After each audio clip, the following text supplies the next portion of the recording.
موجة الحر التي تخنق اللبنانيين حاليا تسببت في نفوق عشرات الآلاف من طيور الدجاج في مزارع مختلفة في منطقة مرجعيون. فأصحاب المزارع عجزوا عن تفادي الخسائر التي نجمت عن حرارة لامست 45 درجة مئوية، فلا رش المياه نفع ولا حتى تشغيل مراوح التهوئة نفع.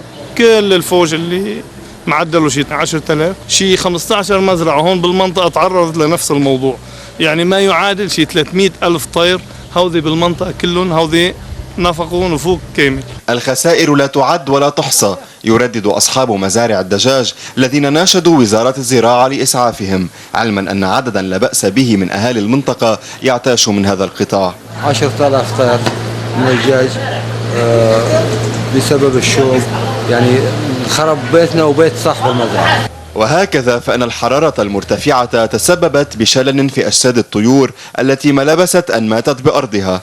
الكارثة وقعت، لكن الخوف من كارثة بيئية أكبر يحذر منها أصحاب المزارع في حال لم يتم التوصل إلى حل للتخلص من جثث الطيور النافقة حرا.